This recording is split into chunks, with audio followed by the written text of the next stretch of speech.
અમારા તાજીનો ખૂબ નાનો હતો, મારા ખ્યાલથી 8-9 વર્ષનો હોઈશું. એ પહેલાં જણાવું તમને, અમારા તાજીનો સૌથી પ્રિય જો કોઈ ગ્રંથ હોય તો વલ્લભાખ્યાન. આપના દરેક વચનામૃત ક્યારે પણ નાના બાળકથી લઈને મોટા ફિલોસોફિકલ વ્યક્તિને સમજાવવા સુધીના વિદ્વદ વર્ગને સામે પણ આપે વલ્લભાખ્યાનનું અનુસંધાન જરૂર આપ્યું છે. તાજીના જેટલા પુસ્તક અવેલેબલ છે, સમાધિ ભાષાથી લઈને પ્રવણમથી લઈને દરેક ગ્રંથ, તમારો ગુજરાતી પુષ્ટિ દર્શનથી લઈને દરેકમાં 1 કે 2 સેક્શન તો એવા છે જ કે જ્યાં વલ્લભાખ્યાનનું મહાત્મ્ય આપે જતાવીશું. હવે પ્રસંગ શું છે હું તમને કહું. એકવાર એવી રીતે જ કોઈક વૈષ્ણવે તાજીને વિનંતી કરી કે વલ્લભાખ્યાન આપ થોડુંક સમજાવો. કે વલ્લભાખ્યાન કેવી રીતે સમજાવે? કંઈક સમજાવો, એક તુક સમજાવો.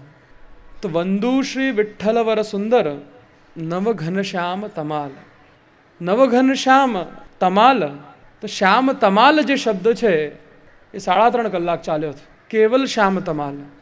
શ્યામ તમાલ શબ્દની ચર્ચા, શ્યામ તમાલ વૃક્ષને ઠાકોરજી સાથેનું અનુસંધાન અને ત્યાંથી શ્રી વિઠ્ઠલનાથજી શ્રી ગુસાઈજીનું અનુસંધાન 3.5 થી 4 કલાક અમે બધાને ધ્યાન છે. અને પછી નાના બાળકો કેટલી વાર સહન કરે. મેં તો એ પણ 4-5 શિફ્ટમાં સાંભળ્યું હતું. આવીએ બેસીએ, અરે અડધો કલાક તો ચલો આંટો મારી આવીએ, પતે પછી વાત. વિચાર કરો કે વલ્લભાખ્યાન ગ્રંથ કેટલો ગૂઢ ગ્રંથ છે કે એક શબ્દ પર એની ચર્ચા કલાકો દિવસો ચાલે એમ છે. જેમાં તો આપણે 9 દિવસમાં 9 આખ્યાન પૂરા કરવાના છે. પૂજ્ય શાસ્ત્રીજીને મેં ગઈકાલે અમારે રાત્રે મિટિંગ થઈ ત્યારે મેં વિનંતી કરી, મેં કીધું એવું ન થાય શાસ્ત્રીજી કે તમે પહેલો આખ્યાન 4 દિવસ ચલાવો અને બીજા 8 આખ્યાન તમે છેલ્લા દિવસે પૂરા કરો. એવું ન થવું જોઈએ. બરાબર છે, સરખા બધા આખ્યાનમાં સરખો ન્યાય મળે અને ગ્રંથ થાય વિસ્તાર. એ તો ગોપાલદાસજીએ પણ ગાયું છે કે આપણે કોઈ વધારે વિસ્તાર ન કરીએ અને જ્યાં જ્યાં જેટલી આપણને જરૂરિયાત છે એટલી આવશ્યકતા અનુસાર, આપણા ભાવ અનુસાર, કેમ કે જેટલો રસ પ્રગટ કરી શકીએ જાહેરમાં મોટા સ્ટેજ પર, એના લિમિટેશન્સ રાખીને આપણે આગળ વધવાનું છે. બાકી વલ્લભાખ્યાનની રસવર્ષાનો કોઈ પાર નથી. વંદુ શબ્દથી મંગલાચરણ કર્યું છે, નમન કર્યા છે શ્રી ગોપાલદાસજીએ શ્રી ઠાકોરજીને. શ્રી ગુસાઈજીએ પરબ્રહ્મને. વિઠ્ઠલ વર સુંદર, સુંદર શબ્દની ઉપમા આપણે સાંભળી, શ્રી વિઠ્ઠલ શબ્દની નવ ઘનશ્યામ તમાલની આપણે સાંભળી છે. અહીંયા વર શબ્દ પર પાછો મને તાજીનું અનુસંધાન આવે છે. અમારા તાજીનો સૌથી પ્રિય જો શબ્દ હોય તો આ વર શબ્દ. વરેણ્યમ જે અનુસંધાન આપ્યું ગાયત્રી ભાષ્યમાં, ગાયત્રીમાં વર શબ્દ, આ વરેણ્યમ શબ્દ પર ખૂબ વિસ્તાર છે કે વરેણ્યમ શું છે? તો કે વરેણ્યમ ઇતિ ભક્તિ બીજમ. વરેણ્યમનું વર્ણન એમ કરે છે કે વરેણ્યમ શું છે? તો કે વરેણ્યમ ભક્તિ બીજમ. આજે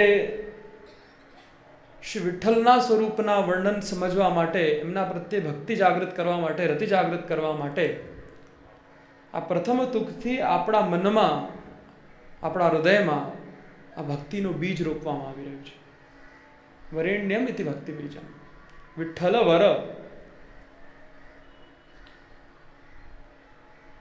શ્રીમદ ભાગવતજીમાં બરહાપીડમ નટવર વપુઃ,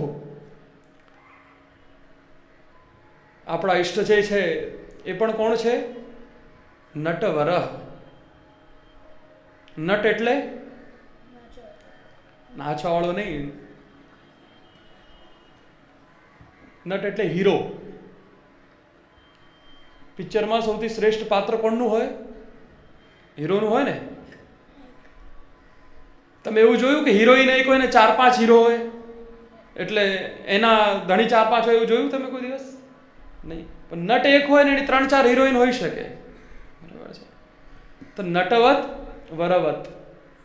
નટવત એટલે નટની જેમ, હીરોની જેમ, અને શ્રેષ્ઠ વરવત, જે હીરોમાં પણ શ્રેષ્ઠ છે, નટોમાં પણ જે શ્રેષ્ઠ છે. નટની ઘણી, જો તમે આમાં સાહિત્યકાર બધા કદાચ કોઈક બેઠું હોય, બાકી નાટ્યશાસ્ત્ર બહુ મોટું શાસ્ત્ર છે. અહીંયા નાટ્યશાસ્ત્રમાં નટથી શ્રેષ્ઠ કોઈ નથી. સાહિત્યમાં હવે સાહિત્ય શબ્દનો અર્થ હું તમને, વિવિધ પ્રકારના નાયક છે, વિવિધ પ્રકારની નાયિકાઓ છે, પણ નટ શબ્દનો પ્રયોગ શ્રેષ્ઠ માટે થાય છે. એટલે શ્રેષ્ઠમાં જે વર છે, શ્રેષ્ઠનો જે શ્રેષ્ઠ છે, એમ પણ આનો અર્થ આપણે ગણી શકીએ. વપુ શબ્દનો અર્થ પણ એમ કર્યો, વમ અમૃતમ પુષ્ણાતિ. ત્યાં પાછો અમૃત બીજને, ભક્તિના બીજને જે પોષણ આપે છે એ નટવર વપુ. તો અહીંયા ભક્તિના બીજને પોષણ આપવા માટે સૌથી શ્રેષ્ઠ કોણ છે? તો કે આપણા નટવર પ્રભુ છે. તમે જુઓ, નરસિંહ મહેતાથી લઈને ગોપાલદાસ સુધીના આપણે વર્ણન સાંભળ્યા. ગોપાલદાસનું પણ આગળ પ્રાગટ્ય દયારામ સ્વરૂપે સ્વીકૃત થયું છે. જે રંચક કંઈક એમનું અધૂરું રહ્યું મનમાં, એ દયારામ તરીકે ગોપાલદાસ પધાર્યા છે. અને એ દયારામને પણ પરમ ગતિનો અનુભવ ક્યાં થયો છે? તો કેવલ શ્રી નટવરલાલને સન્મુખ થયો છે. આપણા ત્યાં ગોપીનાથજીના દીપકજી બિરાજે છે ને, એ ગોપીનાથજીના નાના ભાઈ શ્રી વ્રજભૂષણજી, એ વ્રજભૂષણજીના કૃપા પાત્ર હતા દયારામભાઈ. એમને રંચક કંઈ પણ સાહિત્યિક કે શાસ્ત્ર ઉક્ત કંઈક ફિલોસોફિકલ વેદાંતનો કોઈ પણ એમને સંશય હોય, મનમાં ભાવ જાગૃત થાય, તો વ્રજભૂષણલાલજી છોટાજી મહારાજના શરણે આવતા. ડભોઈથી અમદાવાદ આવીને શરણે આવતા અને જે વિસ્તાર એમને જોઈતો હોય, જે વસ્તુની સમજણ એમને જોઈતી હોય દયારામભાઈને, શ્રી વ્રજભૂષણલાલજી એમને ખૂબ પોષણ આપતા. એમના પોષક ગુરુ, એમના કૃપા ગુરુ શ્રી વ્રજભૂષણલાલજી મહારાજ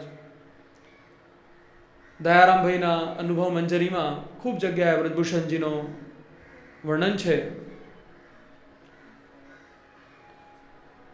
એકદા વ્રજભૂષણજી અપનો कीनो और भक्ति सुदृढ़ होगी यह वर दीनो. એવું એક દોહો છે. પ્રેમ ભક્તિ સુદૃઢ હોગી, નિશ્ચય હોગી, એમ બે છે. નિશ્ચિત હોગી, નિશ્ચય હોગી, યહ વર દીનો. તમે વિચાર કરો કે નિશ્ચિત પ્રેમ ભક્તિ જો આપણને જોઈતી હોય, તો એનું સામર્થ્ય આપવા માટે શ્રી નટવરલાલની ચરણ શરણ જરૂરી છે. શ્રી ગોપાલદાસજી ભાયલા કુટારીની કહાનીથી શ્રી વિઠ્ઠલનાથજીને ચરણ શરણ આવ્યા, અને પછી દયારામભાઈ થઈને શ્રી નટવરલાલની ચરણ શરણમાં જ્યારે આવ્યા, ત્યારે નિશ્ચિત ભક્તિ એ કઈ ભક્તિ છે કે ખસી નથી શકતી, જે ડગી શકતી નથી.